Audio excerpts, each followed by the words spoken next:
The letter arrived on a Tuesday, tucked between a colorful grocery flyer and a final notice for a power bill that Elias Thorne couldn't afford to pay. It was thick, creamy parchment, the kind of stationery that suggested old money and even older secrets. Elias sat in his cramped Brooklyn apartment, the sound of the G train rattling his windows, and broke the wax seal. He was 32, a freelance graphic designer whose career was as stagnant as the air in his studio. He had no siblings, no parents, and as far as he knew, no prospects. "Dear Mr. Thorne," the letter began, written in a hand so precise it looked like copperplate engraving.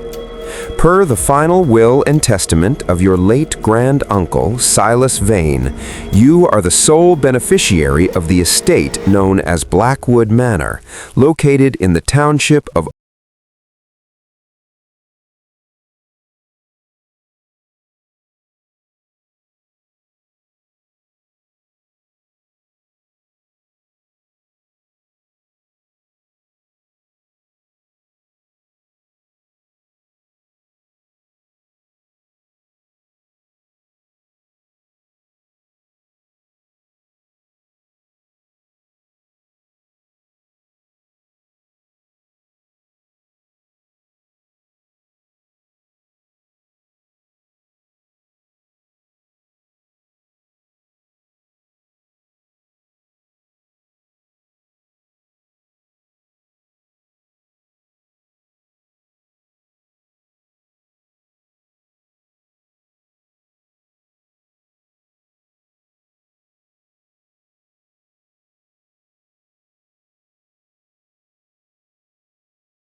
The interior smelled of cedar, old paper, and something metallic, like the scent of a copper penny on your tongue.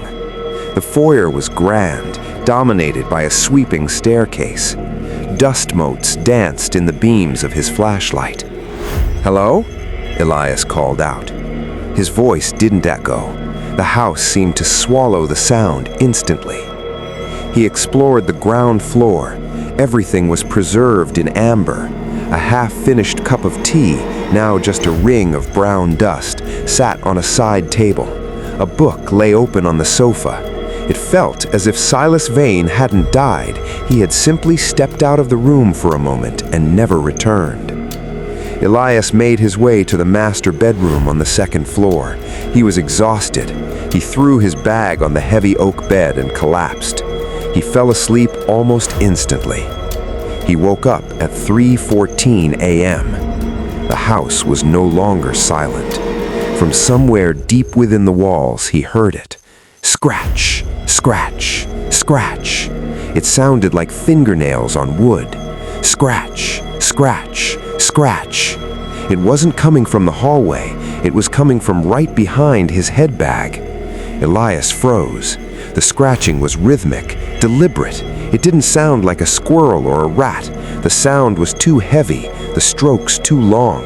It felt as if something was trying to measure the thickness of the wood, separating it from his scalp. He sat up and clicked on his flashlight. The beam cut through the oppressive darkness of the bedroom. The scratching stopped instantly. "Who's there?" Elias's voice cracked. Silence. Then a soft thud from inside the wall, followed by the sound of something heavy dragging itself downward toward the floorboards. He didn't sleep again that night.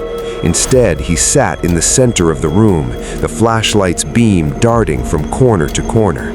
When the sun finally bled a pale, sickly gray light through the heavy curtains, Elias felt a wave of relief that was quickly replaced by a cold, nagging dread.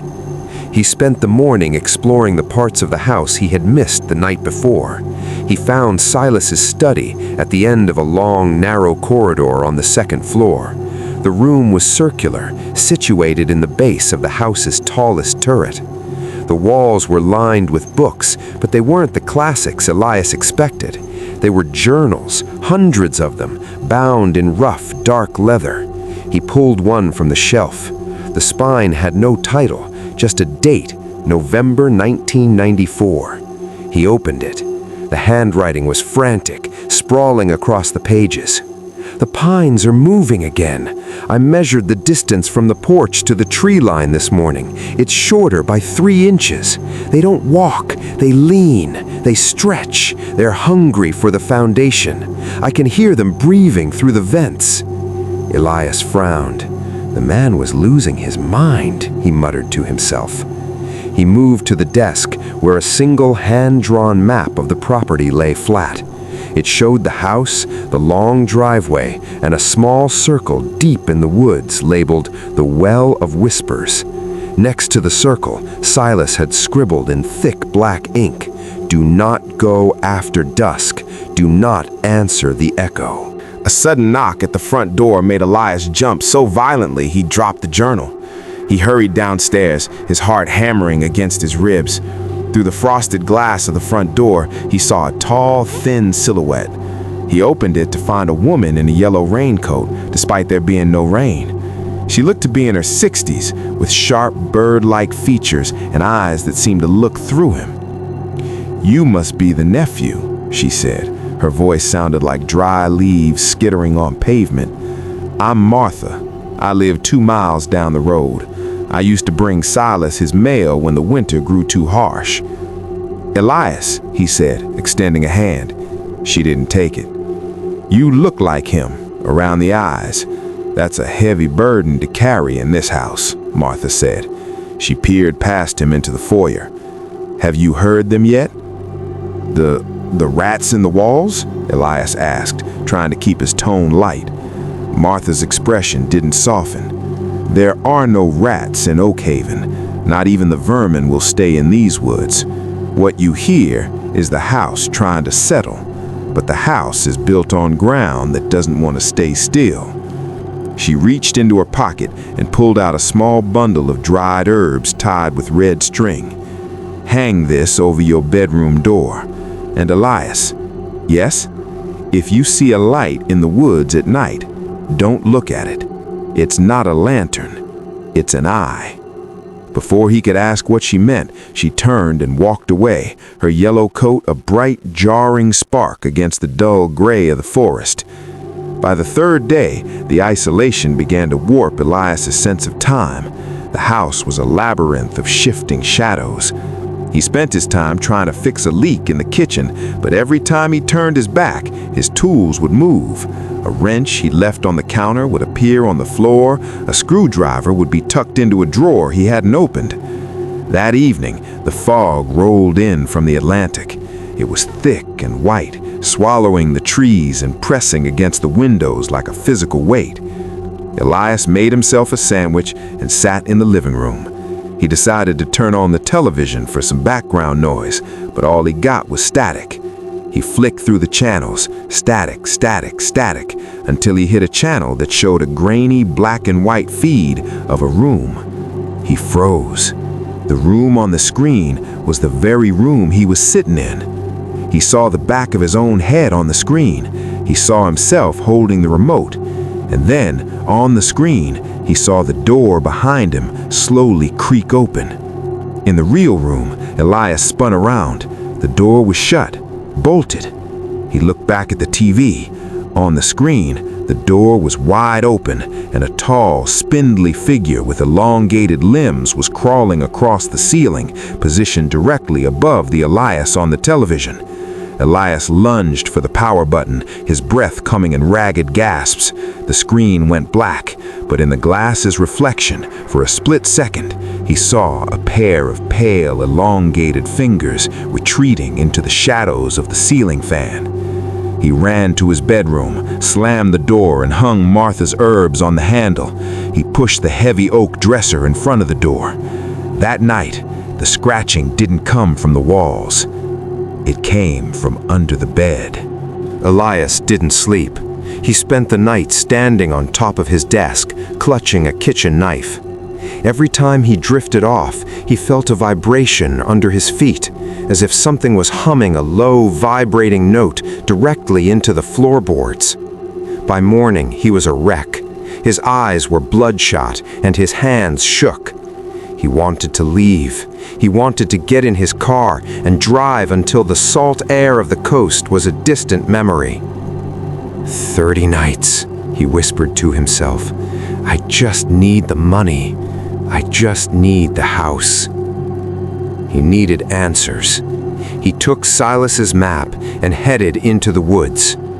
The forest was even more oppressive than the house. The trees were so dense that the sunlight barely reached the forest floor. The ground was soft, carpeted in needles that muffled his footsteps. He walked for an hour, following the faint trail marked on the map. The air grew thick with the smell of wet earth and rot. Finally, he reached a clearing. In the center stood the well. It was built of jagged black stones, covered in a slick, dark moss. There was no bucket, no rope, just a hole that seemed to drop into the very heart of the earth. Elias approached the edge. He peered down. It was pitch black. "Hello?" he whispered. A few seconds passed. Then his own voice came back to him, but it wasn't a normal echo. It was distorted, slowed down, as if the words were being chewed. "Hello." Elias shuddered. He leaned in a bit further. "Is anyone down there?" The response came instantly this time, but it wasn't his voice. It was his mother's voice, a woman who had been dead for 5 years. "Elias, baby, is that you? It's so cold down here. Why won't you help me?"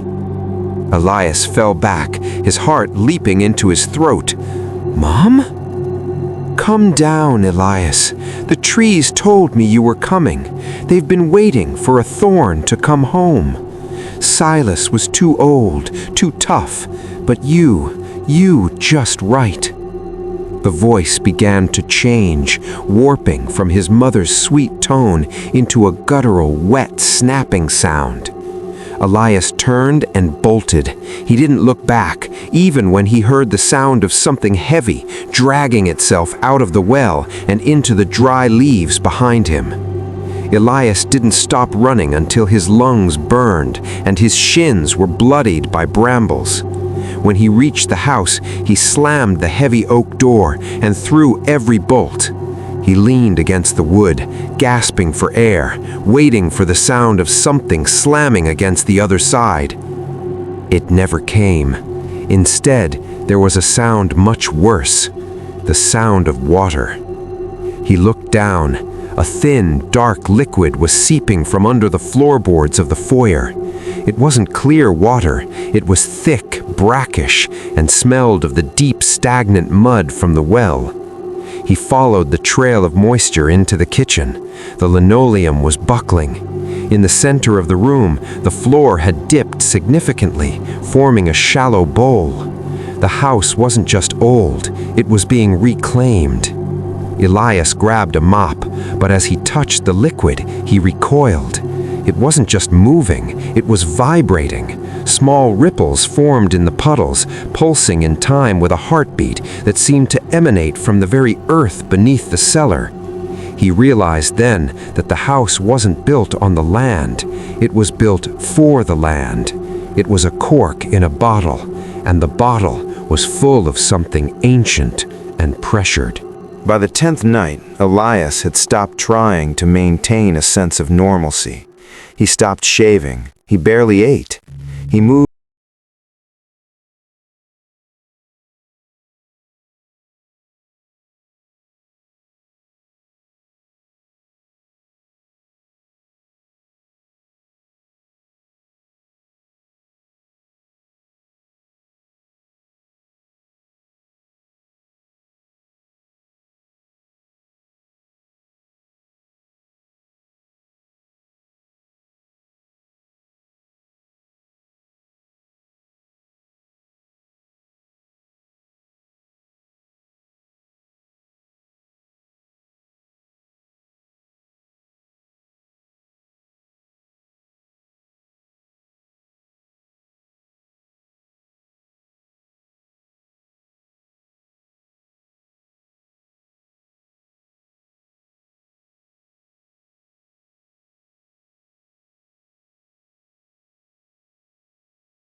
debt. He just wanted the sun.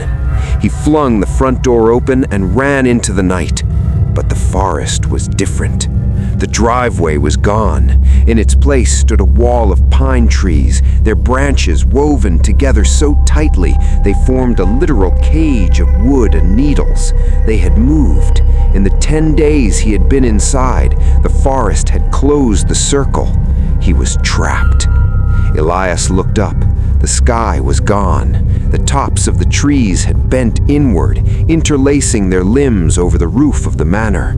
The house was being swallowed by the woods. He turned back to the house. In every window, a pale, spindly figure stood watching him. There wasn't just one, there were dozens. The former owners, the previous beneficiaries. And at the very top window, in the turret, he saw Silas. The skeleton he had seen below was a decoy, a shed skin. The real Silas was something else now, a pale, elongated thing that pressed a long finger against the glass and beckoned him back inside. The 30 nights are mandatory, Elias. The house seemed to whisper through the wind in the needles. One way or another, you will stay. Elias backed away from the wall of trees, his hands up as if to ward off a blow. The needles were sharp as needles, literally, and as they brushed against his skin, they left thin, stinging welts. The forest was breathing. Not the wind, actual synchronized respiration that made the needles rustle in a wet, rhythmic pulse. He was back on the porch now. The front door, which he had left wide open, was shut. There was no sound of a latch clicking, yet when he grabbed the handle, it wouldn't budge. "Let me out!" he screamed, pounding on the wood. "I don't want it! Take the house! Take everything!" A voice drifted down from the turret window. It wasn't loud, but it carried over the roar of the pines. It was his own voice, but matured, seasoned by decades of salt and sorrow. "The deed is signed in more than ink, Elias. It's signed in the marrow. You came here because you had nowhere else to go. The land knows when a man is empty. It likes to fill the empty spaces." Elias looked up. The figure in the window, the thing that used to be Silas, was gone. In its place was a reflection of Elias himself, but his skin was the color of a drowned man, and his eyes were nothing but hollow sockets filled with pine resin. The porch boards beneath his feet began to soften. The wood was turning back into mulch, becoming a dark, loamy slurry. Elias lunged for the window to the left of the door, smashing the glass with his elbow. He scrambled inside, glass cutting into his palms, and tumbled back into the foyer. The house was changing.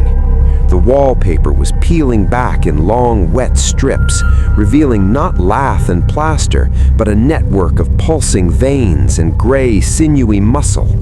The grand staircase was elongating, the steps turning into jagged teeth. Elias realized with a jolt of pure primal terror that the house was no longer a structure. It was a digestive tract. He ran toward the library, the only place that felt solid before. But as he entered, the bookshelves were weeping. The ink was running off the pages of the journals, pooling on the floor like oil. The symbols Silas had drawn were crawling across the walls like insects, rearranging themselves into new, more terrifying geometries. He looked at the map he had left on the desk. The ink had shifted. The Well of Whispers was now located in the center of the house, right where he was standing. The ground groaned. A crack appeared in the center of the Persian rug, splitting the floorboards. Instead of a cellar below, there was only a shimmering, oily void. Thump, thump. It was the heart. It was closer now. It wasn't in the basement anymore. It was rising through the floors. Elias grabbed a heavy iron floor lamp, using it like a staff to keep his balance as the house tilted. The gravity was failing. He felt himself being pulled toward the void in the center of the room. "Why me?" He cried out to the empty, shifting air. "Because you were the last of the line," the answers answered, a chorus of 100 former residents, their voices layered like a dissonant chord. "The woods need a heart to beat, the house needs a mind to dream, and we need a new skin to wear." Elias found himself cornered in the turret room, the very top of the house. He had climbed as far as he could go. Below him, the house was a churning whirlpool of wood, bone, and ancient earth. The forest had completely covered the windows now. The only light came from a sickly, bioluminescent fungus growing on the rafters. The door to the turret burst open. It wasn't a monster that walked in. It was a man. He looked exactly like the photos Elias had seen of his grandfather, tall, stern, and wearing a suit that looked 50 years out of date. "Grandfather?" Elias whispered. The man smiled. His teeth were made of polished pine knots. "The 30 nights were a test, Elias, a test of your soul's weight. If you had been a happy man, a full man, the house would have rejected you. You would have left after the first night, but you stayed. You stayed because you are just as hollow as this house." The man stepped forward, and his form began to flicker, showing the spindly gray creature beneath the skin. "You can't fight the earth, Elias. You are made of it. Your minerals, your salt, your water, it all belongs back in the soil." Elias looked at the fireplace in the corner of the room. A small, dying ember still glowed in the grate. He looked at the bottles of high-proof whiskey Silas had kept on the sideboard. "If I'm going to be part of the land," Elias said, his voice trembling but firm, "then I'm going to make sure the land remembers the taste of fire." He lunged for the whiskey, smashing the bottle against the hearth. The alcohol flared up instantly. He grabbed the burning rug and threw it against the vein-covered walls. The house screamed. It wasn't a metaphorical scream. The walls let out a high-pitched pneumatic shriek. The muscle behind the wallpaper began to blister and pop. The smell of burning hair and ancient resin filled the air. The fire spread with unnatural speed. Because the house was organic, it burned like fat on a spit. Elias didn't try to find the stairs. They were gone anyway, dissolved into the maw. He ran for the window, kicked out the remaining glass and the encroaching pine branches, and jumped. He fell through the interlaced limbs, the branches tearing at his clothes and skin, slowing his descent just enough. He hit the ground hard, the air leaving his lungs in a sharp wheeze. Around him, the forest was in a frenzy. The trees were thrashing, their roots ripping out of the ground as they tried to move away from the heat. Elias scrambled to his feet and ran.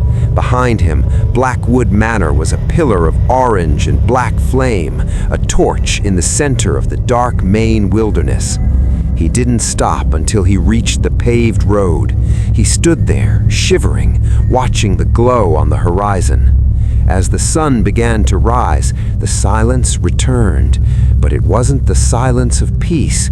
It was the silence of a predator that had missed its kill and was now settling back into the shadows to wait. Elias looked down at his hands. They were covered in soot.